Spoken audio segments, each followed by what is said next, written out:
A second straight blowout win as the Lakers feeling better about themselves. Can they carry it through when the schedule gets more difficult? That's next.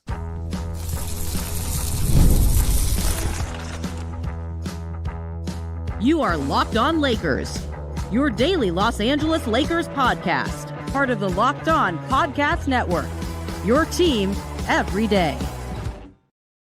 Thanks to everybody for making Locked On Lakers your first listen of every day, Monday through Friday, sometimes on weekends, even on holidays, and now more than once a day, no matter how or where you get your podcast, whether you're a Spotify guy, an Apple guy, maybe you're one of the 37,000 plus subscribers to Locked On Lakers on YouTube because it's awesome. No matter how you do it, you're part of making the Locked On Podcast Network the number one sports podcast network in this or any other known universe. I'm Brian Kamenetsky with Andy Kamenetsky. We've covered the Lakers for nearly 20 years with the LA Times, with ESPN, with The Athletic. And in that time, Andy, we've often seen teams that don't look like they're having any fun at work. And the Lakers were that team. And this weekend has gone a long way towards fixing that problem. 128-104. I thought you were talking about the Sacramento Kings for a second because we've watched a lot of Sacramento Kings look like they're not having fun at work. That's sort of just the normal state of the world. It's the exception is when they get to light the beam. You get a light the beam season every couple of decades. But other than that, no. My God, light the beam was like 2 years ago. It feels like the Rochester Royals or the Cincinnati Royals. It feels that long ago. Remember when we beat the San Diego Clippers? That was a good game. Former Locked On Kings host Matt George, current Locked On Kings host James Ham. You both deserve way the hell better. Yeah, they do. Although Nick Clifford looks like he might be a pretty good player one day. I can't wait for his trade request. Yep. You look at this and, we touched on a few of these things on Saturday after the Lakers blew out the Warriors, that you wanted to see something very similar in Sunday's game. And that's exactly what happened. Lakers get up big. They probably threw it into cruise control a little early, then, kicked it back up and, ran away with the game, sat the starters late in the fourth quarter. Nobody played more than 29 minutes. It was really, in a lot of ways, a repeat of Saturday's formula. And you could tell, if nothing else, Andy, and we'll get into some of the specifics about the game, what seems sustainable, all these other things. You could tell, first and foremost, that there was a little bit of joy that was brought back, and that sort of dark cloud that's been over the team for a little while seemed to have moved with what they did on Saturday and certainly on Sunday. Yeah, I'm not going to say that the clouds are gone, because this is a stretch that's very easy, or should be at the very least, to turn into sunny days. Playing the Warriors with no Steph Curry, with no Kristaps Porzingis, with no Jimmy Butler, then playing this Kings squad that's sorry on its best day, much less this version without Zach LaVine, without Domantas Sabonis, without DeAndre Hunter, without they ain't good. Murray, with Russell Westbrook.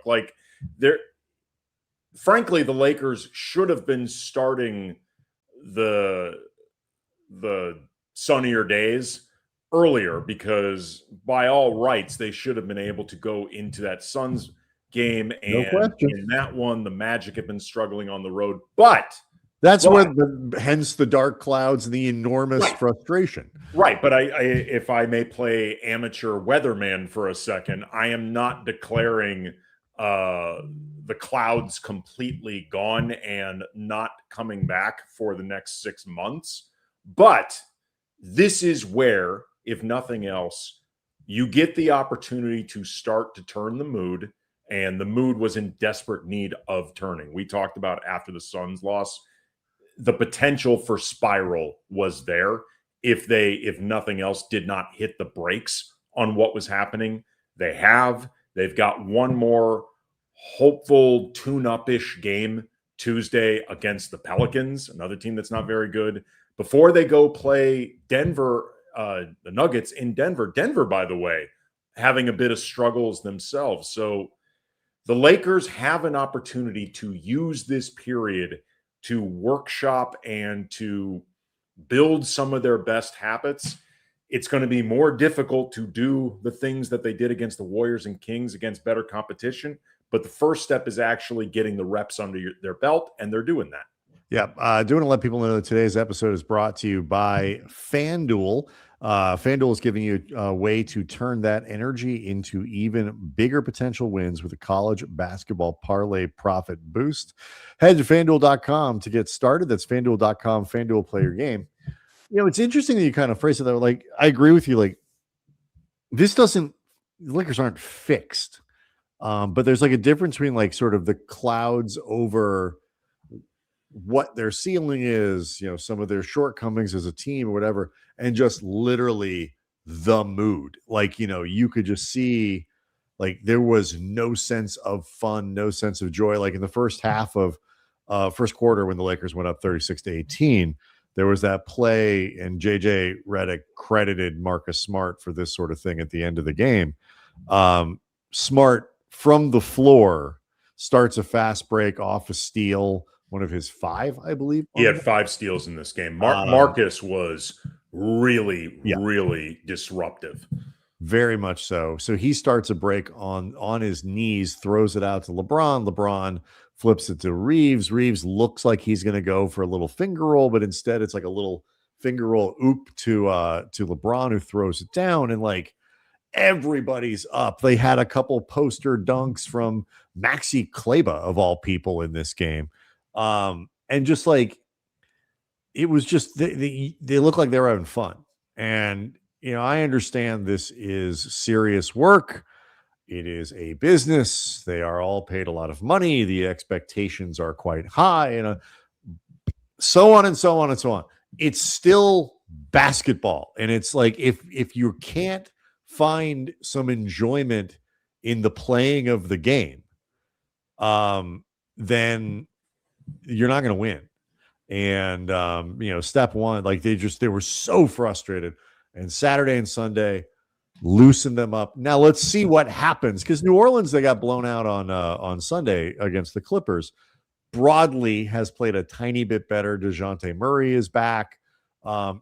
Should be a little bit more of a challenge, certainly, than what they saw Sunday against the Kings, who really, it cannot be overstated just how terrible a basketball team that was the Lakers were playing.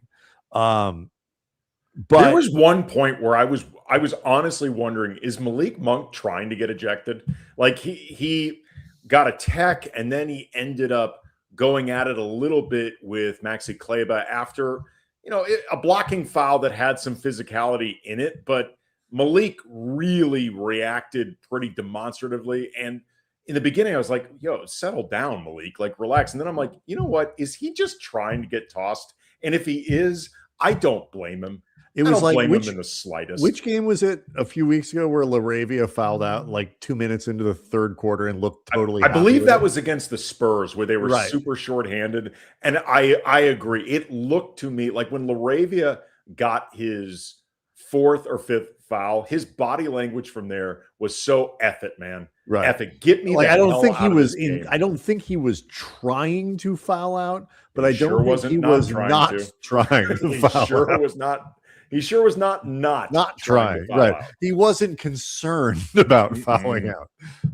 But so like, look, I mean, you just, they needed to get back to a place where they could show that they could play competent basketball. And, look, in this one, they got out to that 36-18 lead. I think, quite frankly, they thought the Kings were just going to stop playing. Which, to be fair, was not a crazy assumption. It's a decent bet. It's not. It wasn't. If you had that on your FanDuel, like it wasn't a terrible idea. The lead got down to 10. They played a kind of a mid-second, second quarter. Lead got down to 10 early. Top of the third quarter as well. Like they went into halftime and came out of halftime sloppy for about maybe 8 or 9 total combined minutes bridging halftime, where they were screwing around a little bit too much for their own good. When they put it back into gear, though, they built that lead up really quickly. And I think they knew they could, but they built that lead up really quickly. And importantly, didn't relinquish it. So, if you were to draw up like a script for what you would want Saturday and Sunday to look like, it would look like what would happen, where you get, easy victories with your starters off the floor and nobody playing big minutes. They played, I think JJ said it's like 6 games in 8 nights, and they got some difficult competition coming up. All of this stuff, it adds up. And so, these were 2 very cruise control kind of wins. It couldn't have looked any better. So what did they happen upon that might be able to push them through, just in terms of trends and things we saw over the weekend? We will tell you next.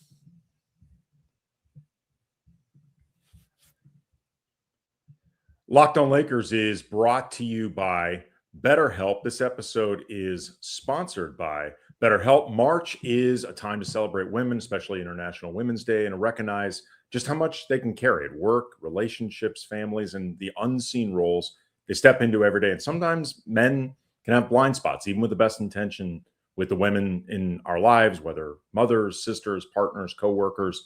Therapy can help people talk through these situations, or to get a better understanding of yourself, create fewer misunderstandings, create empathy, to provide the right support for the well-being of the women in our lives, while strengthening our own well-being in the process. With over 30,000 licensed therapists, more than 6 million people served worldwide, BetterHelp is the world's largest online therapy platform, and it works. Fill out a short questionnaire, get matched with the right licensed therapist, and if it's not the right fit, you can switch at any time. Your emotional well-being matters. Find support, feel lighter in therapy. Sign up, get 10% off at betterhelp.com/lockedonnba. That's betterhelp.com/lockedonnba.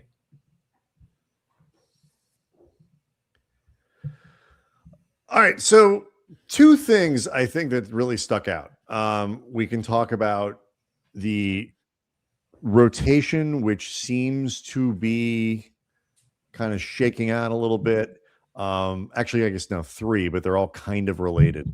A rotation that seems to be shaking out, an improvement in the on-court performance of the big 3 when they're together, and balance. Like what stuck out to me in these games Saturday and Sunday was there was a significant amount of first quarter balance between Austin, between LeBron, and obviously Luka, who has typically owned the first quarter. He kind of took a back seat in terms of scoring for both of the games. LeBron and AR get involved early. Luka maybe piles up some assists, but that seemed to kind of keep a mood, and it was sort of contagious in terms of just promoting movement and promoting action, involvement, and all that. I liked it. Look, it sets a tone. I've talked before about how I call the first quarter often Luka-palooza. And Luka-palooza can be like in a vacuum if you are just taking it in for either sheer entertainment value or like jaw-dropping audaciousness or just holy bleep moments. Right. It has a very Russell Crowe, are you not entertained? Oh, yeah. No. Yeah. Luka-palooza in the first quarter can be amazing. But as I've often brought up before, the Lakers have not been a team that often wins the first quarter. They've often not been a particularly strong first quarter team. And I don't think that these events are unrelated, because while, again, Luka's individual performance is breathtaking, and I believe he still leads the league in first quarter points, it doesn't often set either the proper tone for ball movement or, establishing that foundation. It also, I think, doesn't always get everybody else in a proper rhythm. And like we used to talk about this when we covered Kobe back in the Kobe Pau days, and even a few seasons before that. Like Kobe's individual performances beginning games were often, again, like Luka's, pretty amazing, but the other guys would then go a quarter or so not exactly understanding when they were going to be getting the ball, not really feeling any rhythm. Then all of a sudden they start getting more shots halfway through the second quarter. They're not in any rhythm. They don't go down. It can become cyclical where then Kobe starts feeling like he has to do more. This can be related to when JJ has talked about, Luka and LeBron and Austin. And to be clear, it's all three of them. I just want to make sure people understand it's not just Luka, but Luka has the ball the most of everybody. Right. You just want to make sure everybody gets in a rhythm. And also you're setting we talked before, remember last year with LeBron, and when LeBron started cranking up his defense, it set a tone and an onus for everybody else, because if the old man is playing defense, there is no permission structure or excuses for everybody else not to try to play defense as well as they can. If Luka's moving the ball as the guy with the ball in his hands the most, it removes any permission structure or just tone setting for others not to move the ball. And it just creates the best version of players individually. It also creates the best shots. I don't think it's a coincidence entirely that they've been hitting more threes as the ball's been moving more. These are probably not unrelated. Better shots. 34 assists on the night for the Lakers, paced by Luka, 9 assists against only 1 turnover. So a super clean game from Luka, who did, by the way, have 28 points on a very efficient 10 of 16. It's, look, I mean, like AR finished with 12 and, not a super efficient night, got to the line 4 times, whatever. They didn't need much from him, and that was cool. But like on any given night, one of the big three is probably going to have to sacrifice some shots, and it's usually not going to be Luka. It's going to probably be LeBron or AR.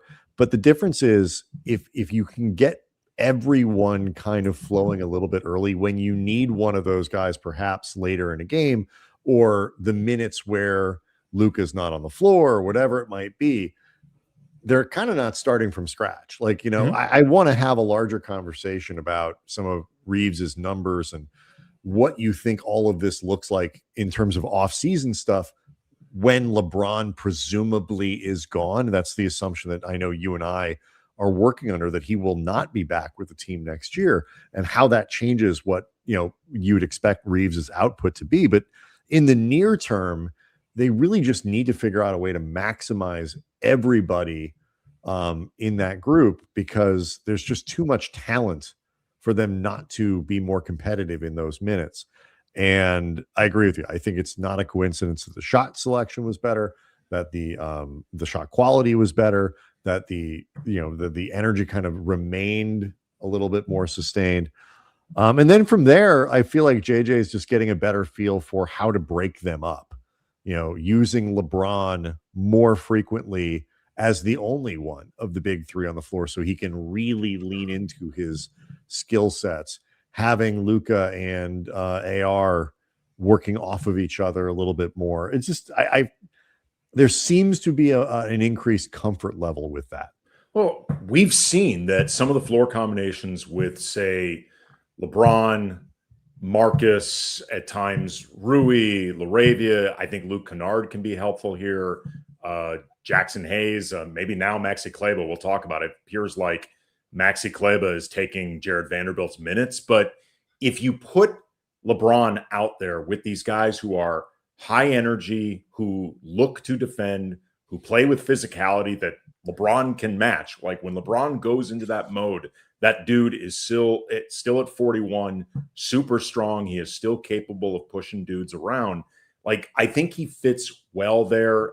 It's a lot of disruptive guys that can start a break, where LeBron can be not just, extremely useful, but he also, that's when he's going to be completely at his best. And I think most comfortable just running the offense. Like, it puts the ball in LeBron's hands for extended periods, where even though LeBron has off-ball utility, we talked about this before, he is most comfortable, and I think still best, with the ball in his hands. It's the riddle for JJ to figure out, because Luke is that way, and I think Austin is that way. So you're just giving LeBron these extended minutes where he's completely running the show and put in a position to make good decisions. And he's been doing that.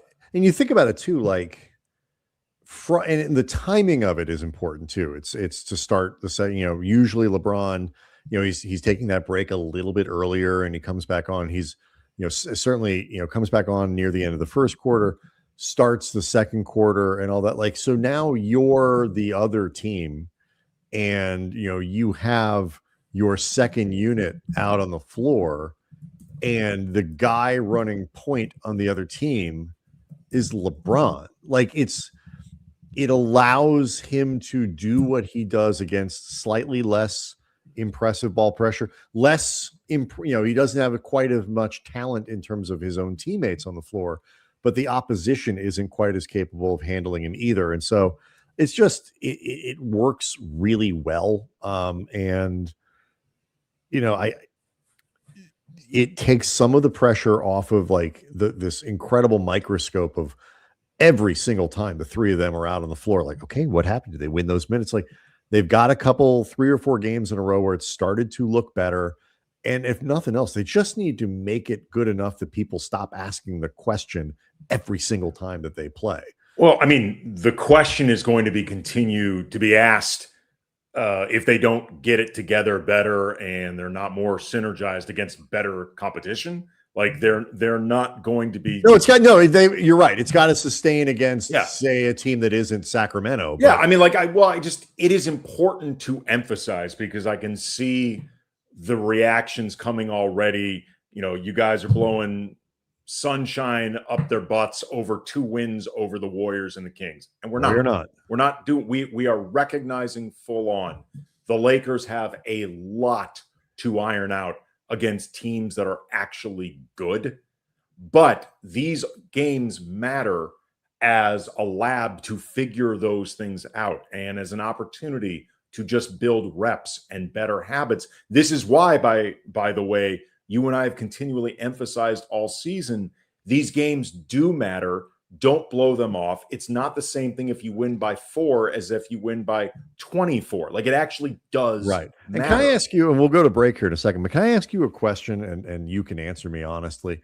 Not that you typically lie, but if I had told you, said like, hey, the Lakers are going to go into Saturday's game and be in a dogfight against an undermanned Golden State team and really struggle to either win or put it away, would that have been terribly surprising to you, given where they were going into that game?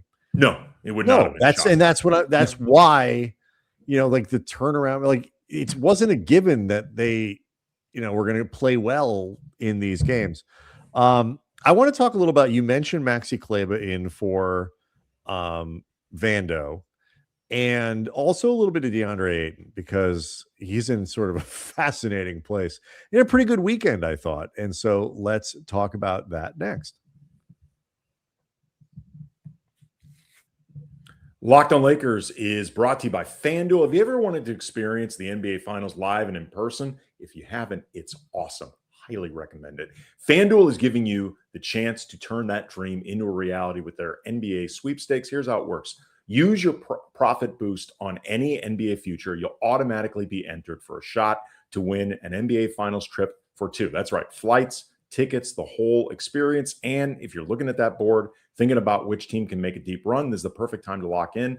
Futures this time of year, whether it's picking a team to win the championship or grab a conference title, it adds that extra layer of an excitement to every game down the stretch. And now, not only can you cash your pick in, that pick can help send you to the finals. Visit FanDuel.com to get started. Use your profit boost on an NBA future. Get entered for your chance to win a trip to the NBA Finals. Play your game with FanDuel, the official sports betting partner of the NBA.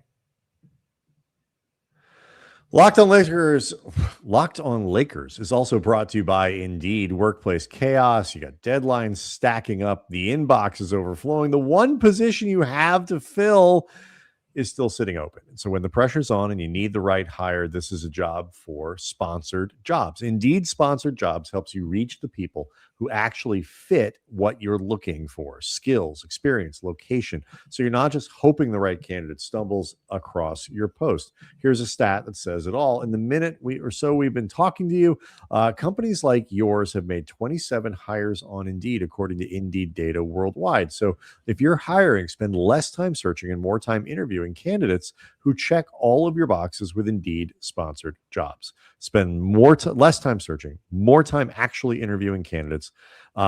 Listeners of this show get $75 sponsored job credit to help you get the job premium status that it deserves at Indeed.com/podcast. Just go to Indeed.com/podcast right now and support our show by saying you heard about Indeed on Locked On Lakers. Indeed.com/podcast. Terms and conditions apply. Need to hire? This is a job for Indeed sponsored jobs.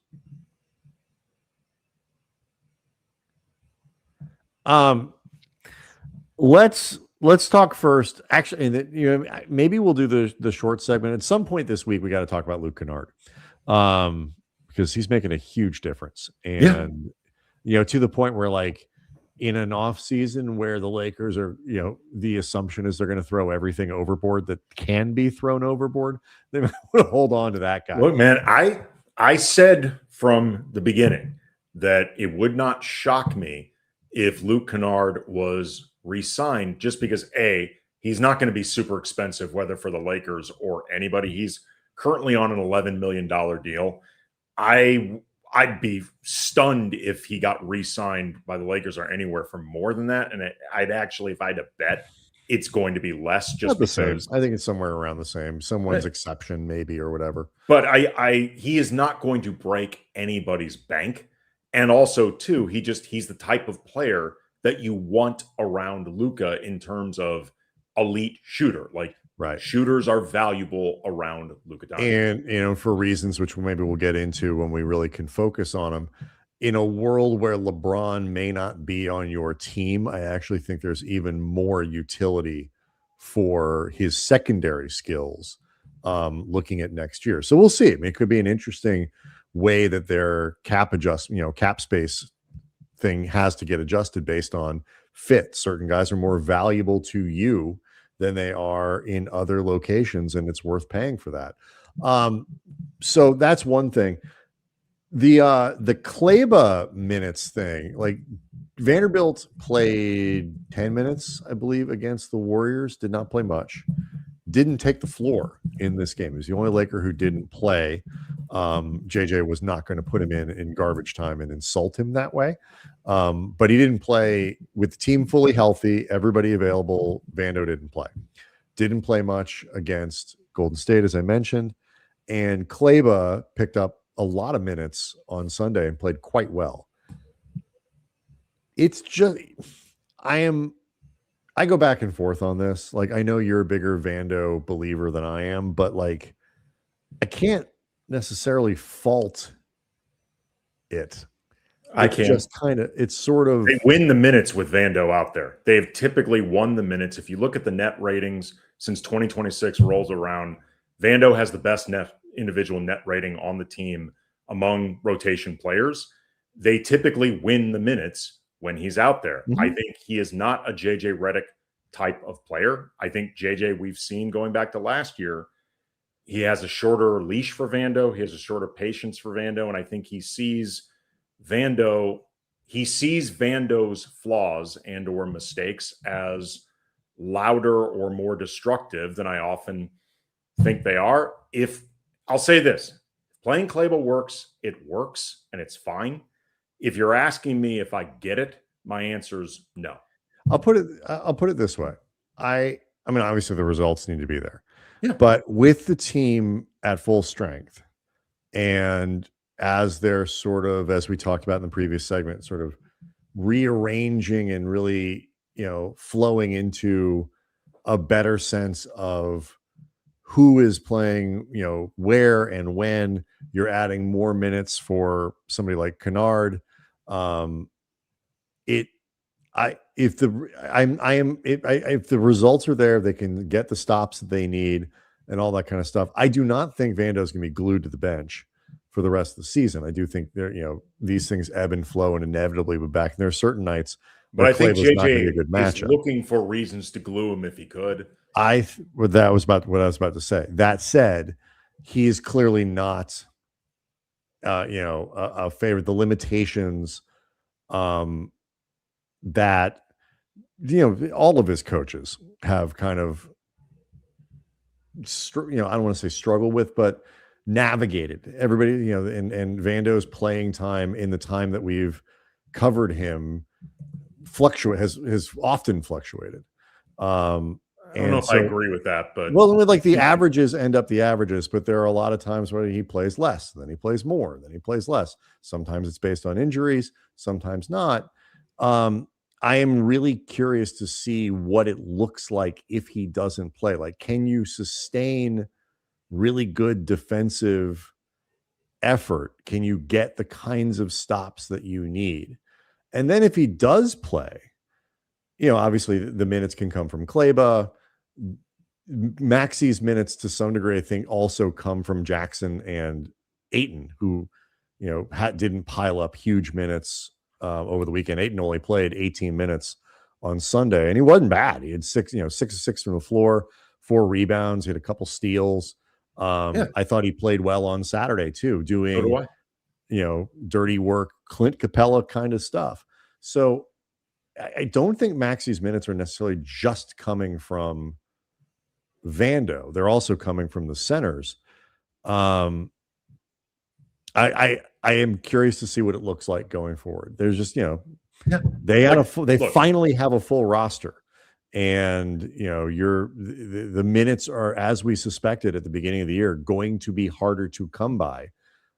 If guys like Jake are going to play, if guys like Rui are going to play, if you're going to play your starters as much as you theoretically would.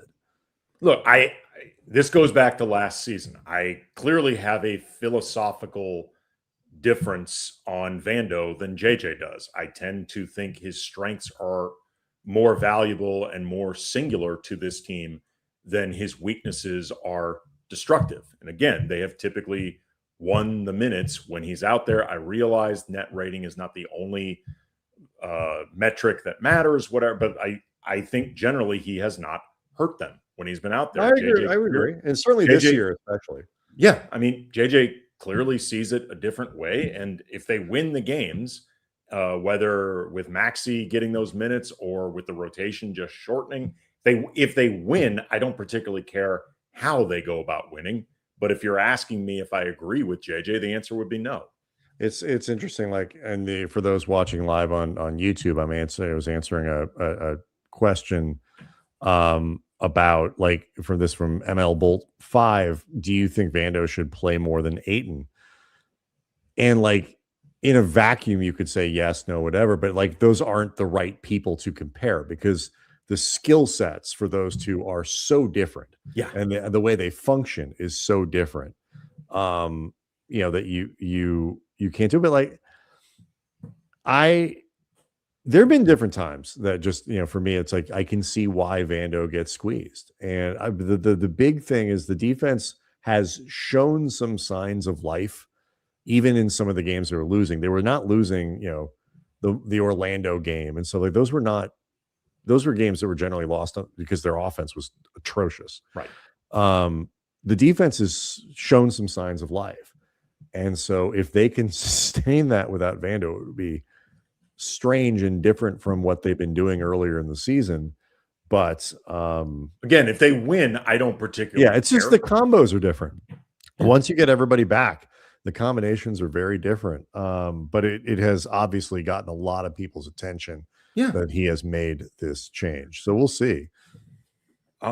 It's not one that I necessarily expected, just because the returns with Maxi, frankly, have been pretty spotty themselves. And as I mentioned earlier, I don't know if Vando getting squeezed necessarily means Kleber stays in the rotation. I don't think it's necessarily a choice between one or the other. We could end up seeing option 3 where neither of them plays a lot. Maxi and Vando. No, I think Maxi is situationally driven, and again takes as many minutes. Well, the from matchups against this King squad, they matter a lot. Well, So. right, but like you understand what I mean. Like, and I do. I also think he'll take minutes away from the other centers as much as he will other guys. Like again, it's. I talked a lot last year, especially in the playoffs. I thought JJ should have played Vando more. I thought he should play Jordan Goodwin more. He clearly disagreed. It is just a piece of what either you value or what bothers you most in terms of how you view what's happening on the court. JJ clearly knows more than I do. So, but if you're asking if I agree, the answer is no. Yeah, and here's what I'm interested in finding out. Like because it wasn't Vando, I don't think, and I think if you ask JJ, Vando wasn't necessarily doing anything wrong. It was specifically like he's making, whereas like to the point that he's not playing. It's not that he's not trying. It's it's like what he was doing was what he always does. I suspect that what he's looking at is a difference in who's available, when they're available, who they're trying to put on the floor, and what the combinations are. Given that they've got some home games this month, maybe hoping JJ gets asked that question. Like, what about the rotation changes make it harder to play Vanderbilt? Because that would be, provide the sort of explanation that you're looking for. But anyway, Locked On Lakers on YouTube is where you can hang out with over 36,000 subscribers, 37,000 subscribers to the channel. We, of course, will be back with many, many, many segments over the course of the week, including getting ready for Tuesday's game against the Pelicans, a game the Lakers need to win. We will see everyone next time.